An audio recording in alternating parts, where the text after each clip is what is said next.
पुण्यात्माओं, ये दास आपको बहुत बार बताता है कि जो पुण्यकर्मी प्राणी होते हैं उनको भक्ति जिनकी अच्छी होती है, पुण्यकर्मी प्राणी होते हैं, उनको परमात्मा की चाह बनी रहती है। दो प्रकार से मानव शरीर प्राप्त होता है, दो प्रकार से मानव शरीर प्राप्त होता है। एक तो टर्न वाइज, क्योंकि काल भगवान को कबीर परमेश्वर जी ने श्राप दे रखा है कि तू 1 लाख मानव शरीरधारी प्राणियों का आहार करेगा और 1.25 लाख की उत्पत्ति किया करेगा। जिस कारण से ये विवश हो गया हमें मानव शरीर देने के, नहीं तो ये मानव शरीर भी नहीं देता।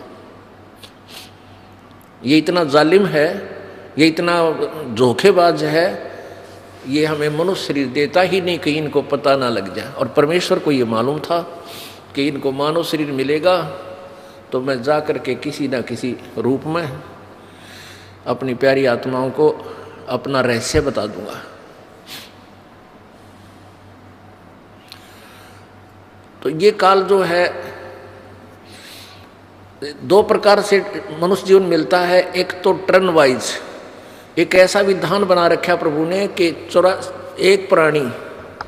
एक प्राणी जैसे मनुष्य शरीर प्राप्त है, भक्ति की नहीं, तो 84 लाख प्रकार की योनियों के कष्टों को भोगने के उपरांत एक टर्न वाइज एक मानव शरीर अवश्य दिया जाएगा उसको। यदि उसमें भी वो भक्ति नहीं करता है तो फिर इसी 184 के कोल्लू में, हरट के कुएं में फिर डाल दिया जाता है। और दूसरे वो व्यक्ति होते हैं जो कभी कबीर परमेश्वर जी की शरण में रहे हैं।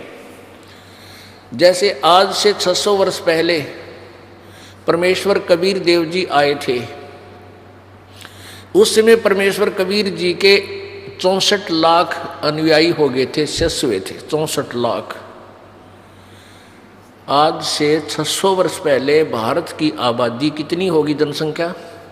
मुश्किल से 4 करोड़, इंक्लूडिंग अफगानिस्तान, पाकिस्तान, बलूचिस्तान, इराक तक और गजनवी तक ये भारत ही था।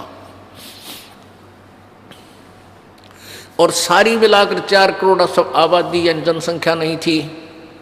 और उस 4 करोड़ जनसंख्या में से 64 लाख से सो जाना, ये कोई बालकों का खेल नहीं था, जिसमें हिंदू और मुसलमान दोनों इंक्लूड थे।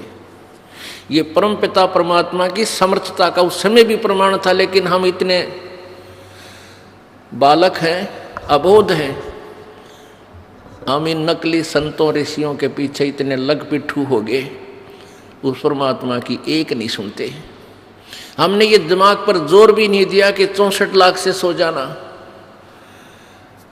ये कोई छोटी बात नहीं।